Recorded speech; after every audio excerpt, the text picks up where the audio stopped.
ginakasubo ni Bacolod City Mayor Greg Gasataya nga sa piyak sang Bagyo madamo sa gihapon sang nagalapta sang fake news sa social media angot sa pagbaha sa syudad.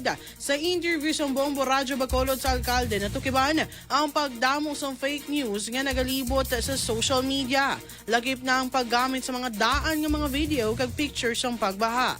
Sunog kay Gasataya ang patala nga mga contents ang nagahatag sang kahangawa sa mga may himata sa gwa sang syudad.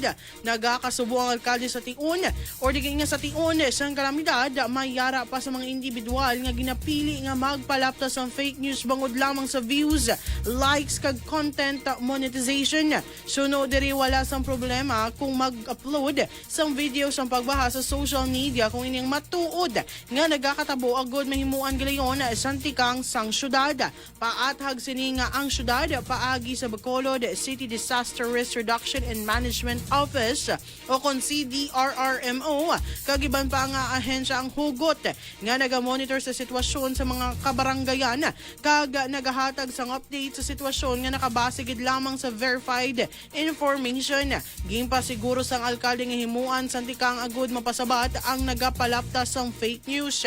Mensahe ni Gasataya sa mga pumuloy ilabi na sa mga may yara or yara sa low-lying areas nga mag-aligmat kagilayon nga magpahibalo sa CDRRMO kung may maeksperiensyahan nga pagbaha.